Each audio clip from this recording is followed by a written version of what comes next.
What's up, tribe? How you guys doing? This is going to be your review for TNI Tiny Friends and Family Hustle. Go ahead and hit that subscribe button. I hope you like this video. So it's season 1, episode 8. Couple of things going on in this episode. We see T.I. is getting ready to release his 10th album. He's doing press for it, traveling around, going, different radio stations and stuff like that. And he asked a very valid question of his team. He said, now look, in this day and age of social media and everything else, is it really, how important is it for me to actually go out on these tours and go from city to city to city and go to all these different radio stations? Like, is it really going to be that impactful? And his team responded and said, well, the reality is, people want to hear from you. Like, you're an established name, you're a brand. You did some, it's been a couple of years since you've had an album out. You had some controversy. And, your son is actually producing a track on it. So, yeah, there's some great things for you to talk about. And so he's like, all right, cool, whatever. So he's planning this album release party. He's going to have it at his trap museum. And so we got some good things going on. So that's what's going on with T.I. And I have not listened to the whole album yet, but I'm a big T.I. fan, even in his fuck-ups. I'm a big T.I. fan. So I probably would definitely, I thought I turned my phone off, sorry. I would definitely be getting, probably downloading it. See, I'm old school. I was going to buy it. No, I'm going to download it. The ladies are planning a girls trip. We see where Monica and Tiny are catching up, and Tiny brings up the whole thing of a girl trip, and Monica was like, I don't need to do no girls trip. Like, I like y'all and all, we can do dinner, but we don't really need to go nowhere. I don't want to travel. And Monica's old school. Monica country and old school. She said, look, I don't really need to travel with nobody but my man. I want my meat with me. I can't do nothing with a bunch of women after midnight. We can laugh, we can joke, we can go out to dinner, we can go to the club, we can do all that fun stuff. But at night, honey, I want to roll over with my man. So I can't do no girls trip. But they convinced her to go on a girls trip, and we'll get to that. We see where Latoya and her husband, Tommy, are just having some growing pains. They moved really fast, really quickly, and reality is setting in. I don't think it's anything that can't be overcome. I think it's something that's going to have to be worked on. They dated. They didn't date that long. They got married, and then once they got married, they were pregnant. And, she's in the last trimester. She's emotional. He's flying back and forth to Texas because he's still a dad. He has his daughter that he sees on a regular basis. So he's not there a lot. And right now, Latoya doesn't look like she's really busy as far as a lot of her projects. However, once she has the baby and everything, she's going to be back. So they're really trying to find that balance and that happy medium for their home life. And they had a really good conversation and a really real conversation about what it is both of them need to do in order to move forward. And the one thing that I like about what her husband said was, her husband was like, she said, well, we got to get this together, or, she didn't say it's not going to work, but she basically said it was a gloom and doom type of thing. And she said, he said, no, that ain't going to happen. He said, we ain't even going to speak that into existence. We're going to work it out, and we're going to figure it out, and it's going to be okay. I said, I know that's right, Tom. You better let her know that you ain't going nowhere and she ain't going nowhere. And I wish them the best, but they definitely are having some adjustments, some growing pains, Ray Janae and her man, they having some growing pains too. At the beginning of a relationship, everything's cool, it's hot and heavy, everything's fun. Y'all shut the world off and y'all just doing you. But now that y'all have come out back into the real world, and she's doing her acting thing and he's doing his music thing, they don't really get as much time to spend together. And they're both, again, there's that adjustment. But she sounds mature. Now, her words and her actions may not be the same, but she sounds mature in how she's handling it, to say, basically, I'm going to let him do his thing, and I understand, she was like, for now. But again, that's life, and when you have two very ambitious people who are working, you're going to have to make those adjustments, especially with the type of careers you guys are going into. Y'all are in the type of career where you're going to be traveling. You're going to be on the road. You're not going to be able to just be with each other all the time when you have two separate projects going on. So it sounds like, again, they're adjusting to that. And, but it looks like they're cool. Ray Janae was on her dad. This is around the time when the Carter 5 dropped. And Ray Janae was on there. And she was talking about how excited she was and how she, was checking the charts to see her name. And how her dad really, put some work into helping her in the studio and be comfortable in the studio. And she said she had been really bugging her dad for years about getting on one of his tracks and getting in the studio. So that was cool. That was cool. I definitely think this is a better temperament for Ray Janae than the Love and Hip Hop, because this is actually letting people I'm not gonna go down that road, but it's giving you a different, more calm down, not so bratty side of Ray Janae, and I think that was a good look. That was a good look for her. All right, so T.I. and Tiny. Now T.I. has a song on his album called "Mr. Fuck Up," which basically is his apology, his side of the story, his whatever of the things that went down with him and Tiny. And it's funny because his manager was like, well, what was her reaction when you played her the song? He was like, she said, that's a good record. He said, people don't understand, throughout my career I have always written songs for Tiny or about Tiny. And if you go back and you listen to his songs, he's talking about Tiny in most of those songs. And he said, we're not really emotional folk. Like, we don't do a whole lot of the emotions. So she heard it. She was like, that's a good record. And he said that was pretty much it. Like, she knew it was about her. She knew what it was, I think that might be part of the problem. And we'll get to that later on in the episode. We'll get to the whole non-emotional stuff later on in the episode. I think emotion lets people know, I ain't saying crazy, but I think emotion lets people know really how you feel about something, like how important something was to you, or how you really feel about something. But we'll get to that. He's having his listening party, and he invites her, and she said, no, he was like, are you coming? And she said, I wasn't invited. Now, here's a Mars and Venus moment. Here's a men are for Mars, women are for Venus moment.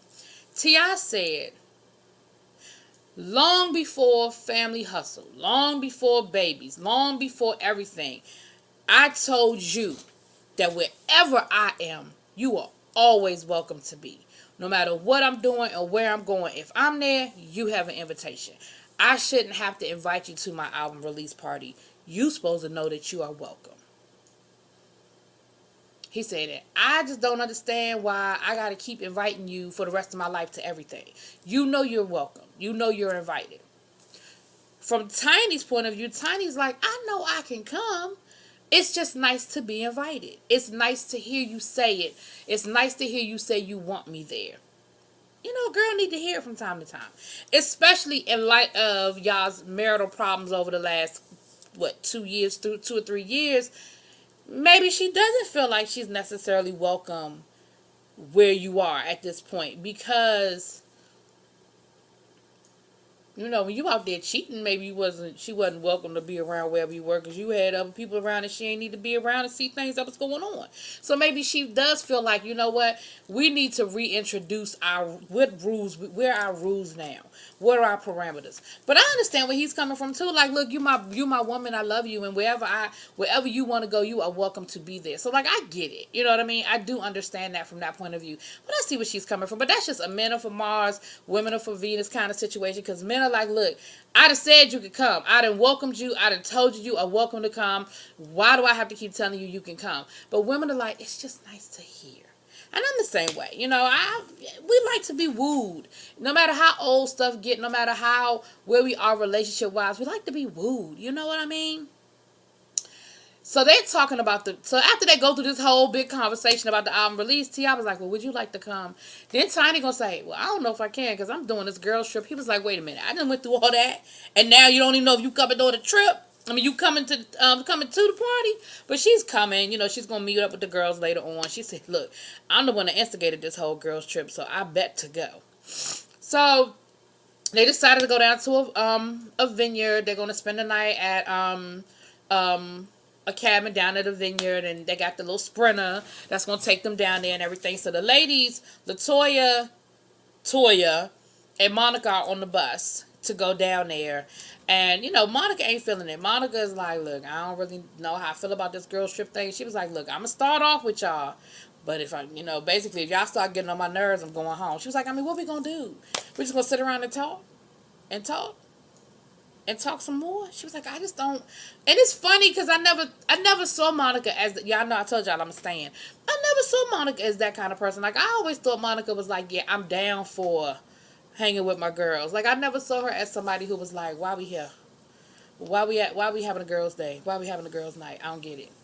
Oh, the other thing we saw was Latoya, excuse me, planning her baby shower. Now, Monica sounded like she on top of it when it come to party planning. And Monica went with her to the party planning with the baby shower, honey, and she was asking all the right questions and color schemes and do you want a dance floor? Latoya was like, do people dance at a baby shower? Monica said, if you want them to. I said, all right, if you want them to. But yeah, so looked like she gonna have a nice baby shower. Monica done took the lead, honey. And then she tore up them damn treats and the baby started going crazy. Monica said, I guess so, you done ate a whole lot of sugar in the last 7 minutes. Because Toya tasted everything on that damn plate. That woman had donuts and cookies and cake pops and all what is the cake shooters and Monica was like, you done had caramel and ice, this and this. She said, you done gave that baby a whole lot of sugar. So yeah, the baby doing backflips right now. Monica's funny, y'all. But Monica's an auntie. I ain't know Monica was that big of an auntie, y'all. I ain't know that. But cause even later on, they get to the place and everything, and they having a good conversation. Now Monica was like, I don't drink, so they done took me to a vineyard, and I don't even drink. Toya can't drink. Latoya can't drink because she in her third trimester pregnant. She can't drink nothing. Now, why they picked the vineyard, I don't know, because can't nobody drink. Well, half of them can't drink because, Toya and Tiny gonna get theirs. But they were having a nice time. They looked like they had a really good conversation overlooking the vineyard. It was really nice. It was nice. And Monica even had to finally say, you know what? I agree. Like, this, I see now why people do this. This was fun. This was much needed. It was a nice little evening. Like, I definitely had a good time. She said, this was the start, not an ending. I will do this again. On the other side of town, or 2 hours away back in Atlanta, the album release party is popping off, and it looked nice. It was a nice event. It looked like it was well attended. T.I. had a band out front. He had it at the Trap Museum. Some Who's Who was there, and Ray Janae was there with her man, and all the kids were there.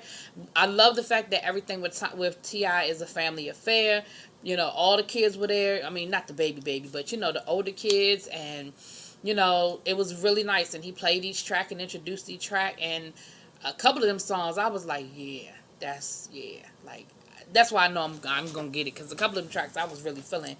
And he played Mr. Fuck Up, and he said, I really love Tiny, and I done it. I'm a big fuck up, but I love her, and that's never the question, And then you saw his pride when he introduced his son, who actually produced one of the tracks. He said, I was selling crack when I found out I was going to be a dad. When I found out my oldest was on the way, I was standing on the corner selling crack. And I decided then that I had to figure out something different. He said, by the time my son was born, I had a record deal, and I was making music. He said, now I'm on my 10th album, and that same son produced a track. Like, you could just see it, and you could see both of them were emotional about it. Like, I love it. T.I. is doing something that a lot of people don't understand. He's building generational wealth now. People can say a whole lot of shit about him. People can talk about him being, unfaithful. People can talk about him using his ludicrous words and all that great stuff. And yeah, sometimes he can be extra. But pay attention to his moves. Pay attention to the moves that T.I. is making. I was having this conversation the other day with a friend of mine. Pay attention to the moves he's making. How he's setting his kids up to be a part of that generational wealth club. It ain't all about, buying his kids new clothes, new cars, making them look real good and chasing clout on the gram. He is really creating an environment where you are building generational growth. Generational wealth. And that's really what it's all about. You can't really be mad about that. That's really what it's all about. Later on, so it looked nice. It was nice. Last but not least, Tiny finally makes it up to the cabin in the woods with the ladies and joins the ladies, and they have a good time, and they get to talking about how Monica want to be with her meat honey. And Toya and Tiny said, well, it's only for one night. You got your finger. Honey, Monica act like somebody talked about her mama. She said, what? My finger? What? She said, oh, no, if I ain't got the real thing, honey, I can't handle it. I can't do nothing with that. If it ain't the real thing, it can't do nothing for me. I said, I just did not know Monica was, I just didn't know. I'm so shocked. Monica, girl, girl, girl. But anyway, and then they went out. Tiny had a little surprise for them, and it was I don't know what you call them, but a woman who feeds off of energy. And those types of things can always be skeptical when someone's reading your energy. You have to either you believe it or you don't. It's kind of like and at first, Toya was like, honey, no, I don't believe in no voodoo, hoodoo, none of that doo-doo. I'm a Christian woman, so I don't know what all this is about. But she went lady by lady, and a lot of what she said hit something for them. And to me, I feel like it's just like with people who are really into astrology. And, if that's what helps you, and if that's what gets you to where you need to go from point A to point B, hit the damn button. Anyway, that when people do you wrong, bad things come to them. And Monica was like, yup, like that happened. She said, but I don't do it. She said, well, no, you sort of do. She said, because your thoughts are powerful. So she said, you have to be careful with how you think of things and your thoughts, because it can come back. It can be very powerful. Then they went to Tiny, and they said, Tiny, the thing with you is you are unemotional. You just don't express your emotions. They said, and the woman said, and it's all pent up. Like, you need to go break something. They got these things, the breaking room, where you can go in and smash stuff up to get your anger out. That's probably what Tiny need to do. And, Latoya said, Toya, she said, I've been friends with Tiny for 15 years, and I've never seen her cry. That's just not good. It's just not good to just not have any emotion. It's not good to not cry. It's just not good. That stuff gets backed up, and it can cause, and the lady said it's all right here in your belly. And she said, well, that's why I always look bloated. Yeah, because you carrying all of that. All them times you wanted to cuss Tiny T.I. out, or your kids get on your nerves, or you having problems with escape, or all those different things that happen, you have to be able to find a way to let it out. And people see crying as weakness, or see yelling as hysterical, or whatever the different adjectives they use. But you got to find a way to let that stuff out. It's not healthy to hold on to negative energy in any way, shape, or form. Certainly not years and years and years and years of it. It's just not good. And and Tiny was like, yeah, what did she say about Latoya? I don't remember what she said about Latoya. I think she was hitting on the whole situation with her and her husband, the adjustment and the new life, I think. I don't remember her saying nothing all that deep. But then when she got to Toya, she said, your heart is closed off. And Toya was like, she right. She was like, she right, And, but Monica said, but it's closed off for a reason. Like, you've been hurt. You've been through a lot. You had the 2 divorces. Like, you have been through a lot. You've experienced a lot. And so, you've had the brothers killed, your mom's situation. So, and she was saying that, she said, I definitely have been that way, and even though I love my, my boyfriend, and we've been dating and things have been going great, there's still a part of me that just, that just holds on to it, So, it was a good episode. Again, they're going to give you a little what's going on with the family this and the family that. But it was a really good episode. So, y'all let me know what y'all think. Peace.